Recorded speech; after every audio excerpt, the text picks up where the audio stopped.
by the consideration of the electorate that we will be a strong and effective government to take the necessary actions to see to the emergence of a stronger society and economy from the pandemic. Jamaica will recover stronger and better than before.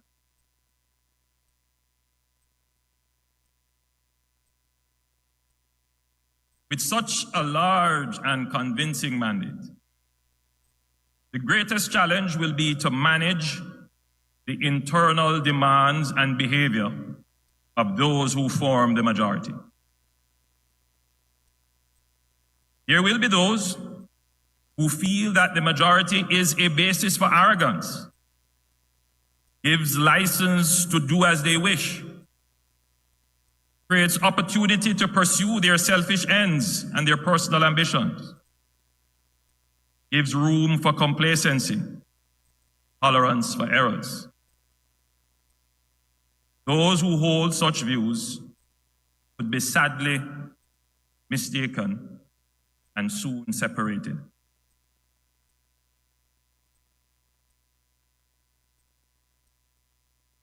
Every member of the government must be an active agent for the stronger recovery of our economy and society. Every member of the government must understand that this mandate is not about them. It is about the people. No princes or princesses were elected. You have no divine right or entitlement. We are all servants of the public.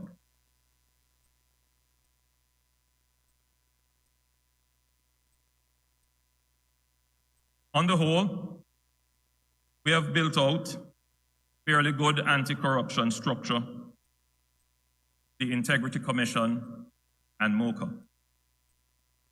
They are constrained by the need to complete their legislative framework and expand their investigative and prosecutorial resources. We will ensure that this is completed early in this term. The challenge, however, not just one of resources and regulation, it is also one of will and culture. Will challenge culture. It has been clearly demonstrated that my government has acted within the law when matters arise that are of concern to the public interest.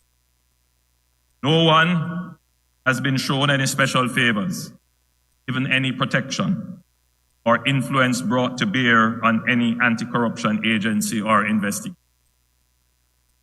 This is a step in the right direction.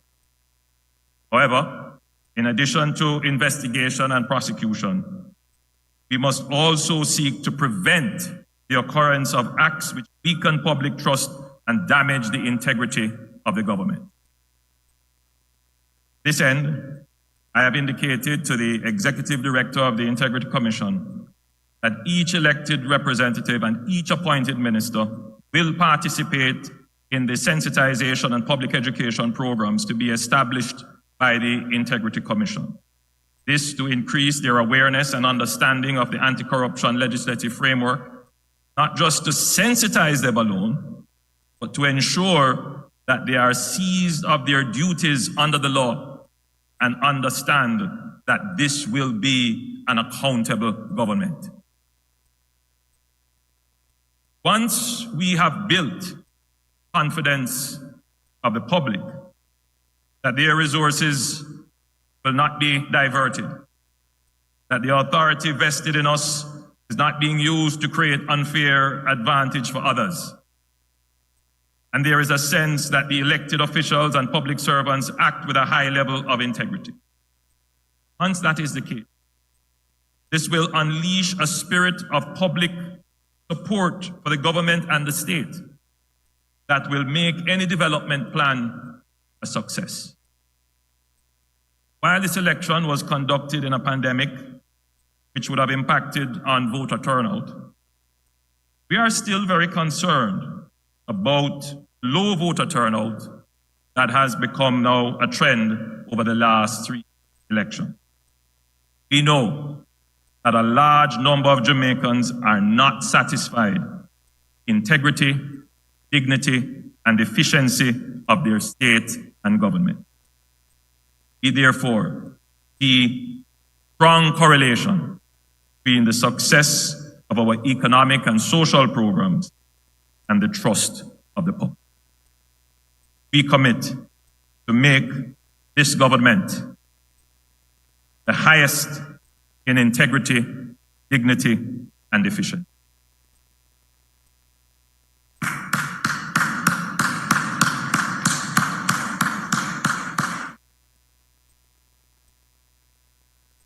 There is no honeymoon period for this government. Already I am back at my desk to continue our recovery plan. We will maintain and strengthen the macroeconomic stability that we have started.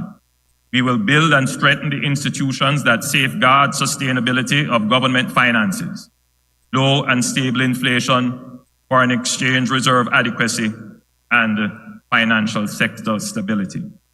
We will bring into operation the Fiscal Council, and we will also operationalize the independence of the Bank of Jamaica. We will improve the business climate and invest to improve competitiveness by reforming customs, developing a national business portal, and increase technology and business process engineering for greater efficiency in the public sector. We will diversify our economy to increase resilience, promote innovation, support youth entrepreneurs, and explore opportunities within the green and blue economies. We will support the development of coding, animation, film, logistics and fulfillment, among other sectors, create 150,000 new jobs.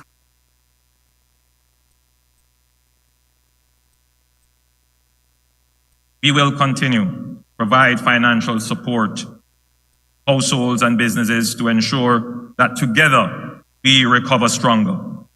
We will provide 500 million in grants for micro and small businesses that are community-based. We will deploy $1.2 billion in tourism grants to small and medium-sized operators in the tourism sector through the Exim Bank. We will provide $3 billion in agri-care support for our farmers and fisherfolk over the next 3 years. We will deploy $10 billion in loan guarantees to support micro, small, and medium-sized businesses. This will help our economy recover stronger. We will mobilize foreign and domestic investment that improve the delivery of public services or promote innovation while creating jobs. We will launch and complete public-private partnerships for water treatment and storage, sewage, garbage collection, and infrastructure development. We will list state-owned enterprises on the stock exchange, as we have been doing, giving Jamaicans the opportunity to own a piece of these assets. This will create wealth, real wealth in Jamaica, and help our economy recover stronger.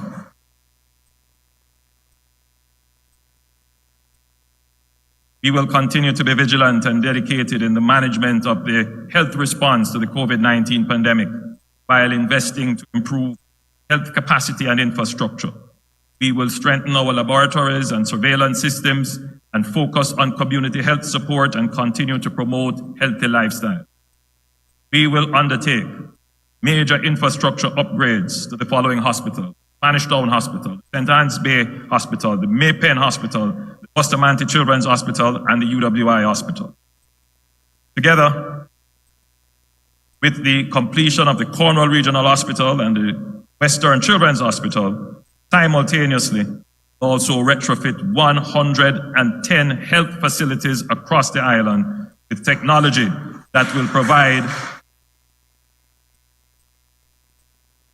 high-speed internet capacity and modern ICT infrastructure assist in the delivery of healthcare. We will strengthen the social safety net and increase social equity in the society. We will support access to daycare for low-income families. We will embark on a comprehensive reform of Social Security that will consolidate and simplify statutory deductions while creating more convenient means of participation in the National Insurance Scheme and the National Housing Trust, certain categories of work. Our Social Security reforms will aim to have universal participation in the National Insurance Scheme, and along with other reforms, will pave the way for unemployment insurance to become a reality in Jamaica. While we will make a priority of early childhood education, parenting support, we will improve broadband connectivity in public schools. We will expand the Tablet in Schools initiative, starting with the procurement of just over 100,000 tablets for teachers and students, and then building beyond that number with creative solutions to focus on access need. We will, in public schools, develop 6 new science, technology, engineering, and math academies at the high school level that will prepare students for careers in the STEM fields. We will also develop an academy for the creatives and performing arts, and we will improve access to tertiary financing so that all our students can have their opportunity to access tertiary education.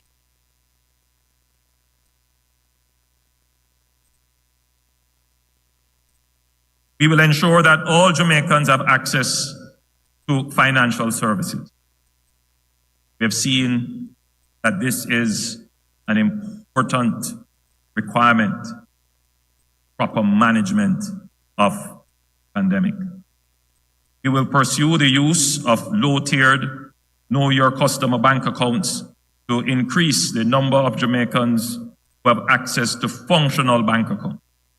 We will mandate by law that all lenders be required to include transparent, understandable, and comparable information in their product listing and documentation, such that customers can easily choose between financial providers. We will introduce a national digital payment platform that will allow payments to be made seamlessly, productively, efficiently, and with greater financial inclusion and security. This will ensure that all Jamaicans have an opportunity to enter into the formal space, formal economy. We are committed to closing the digital divide and to the creation of a digital society where technology is woven into the fabric of business and everyday activities so that it engages and empowers every Jamaican, especially in the context of the pandemic. All town centers will be serviced with free Wi-Fi.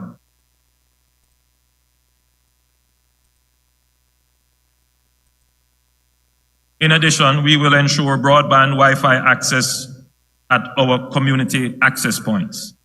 All schools will have broadband Wi-Fi access. We will digitize the public sector. All major public sector services that require applications will be accessible online. We will implement a national identification system. We're far advanced in this regard, where all Jamaicans will have the opportunity, robust and secure identity that will improve access to public services. We will build a national broadband network infrastructure, which is uniform, future-proof, resilient, and managed by an independent public-private authority and available to all telecom players in the market to utilize. No more drop calls. network will be appropriately sized to manage Jamaica's current and expected internet and ICT demand. This will be the new information highway, which will connect and give access to fast and reliable internet to all Jamaicans anywhere in Jamaica.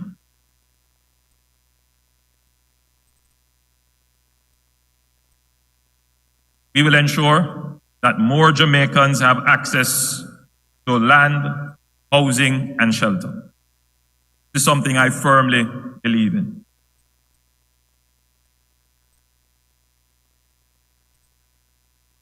We have set a target of 70,000 affordable homes, 30% of which will be reserved for our policemen and women, nurses and teachers and civil servants. I particularly like that 10,000 will be allocated for young people between the ages of 18 and 35. And we will provide them 100% financing when they seek to purchase these homes.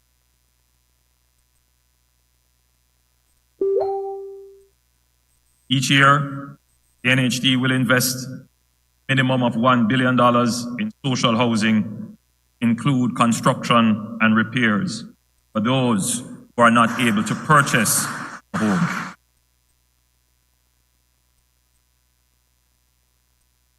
We have already started to improve the system of the issuance of titles.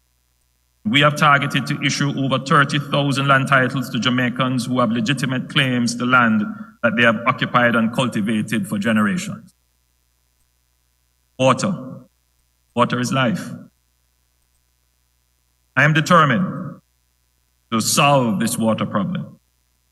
The production side of the problem, we have developed a plan to bring approximately 100 million gallons of water per day into the system, involving pumped hydro storage and desalinization to cover Clarendon, Kingston and St. Andrew, St. Catherine, particularly the hilly sections, and parts of St. Thomas. This will solve once and for all our water shortage problems in our utility areas on the southern side of the island and increase the resilience of our country. Friends, countrymen, Jamaica is on the right path. This government has been given a mandate to move with speed and alacrity in fulfilling the great destiny of this country. We will not squander it.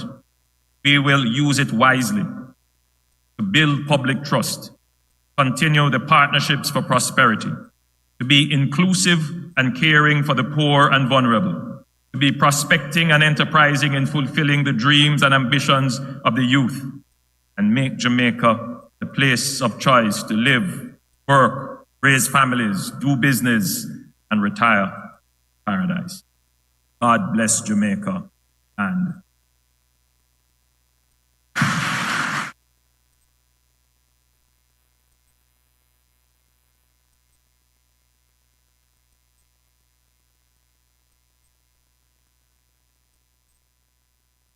Thank you, Prime Minister. Ladies and gentlemen, please stand for the singing of the national anthem, led by members of the Jamaica Youth Chorale, accompanied by the military band, conducted by Bandmaster Warrant Officer Class 1, Paul Johnson.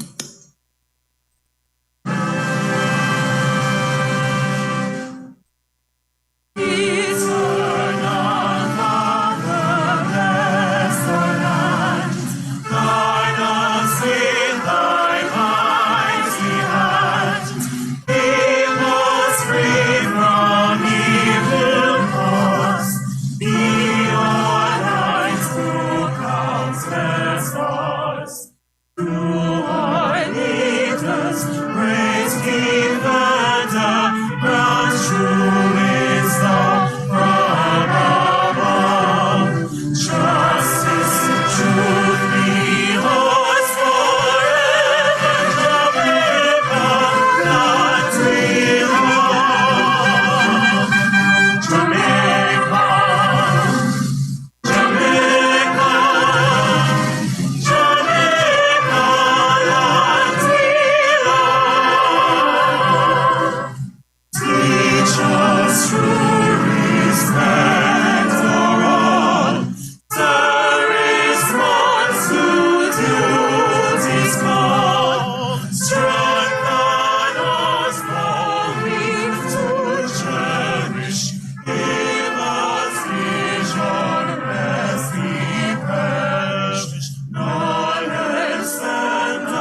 Ladies and gentlemen, we've come to the end of the program. Please remain by your seats until the members of the official party have left. On behalf of His Excellency the Governor General, Prime Minister, the Most Honorable Andrew Holness, and the Most Honorable Mrs. Holness, thank you for your presence and participation in this significant national event. Good afternoon.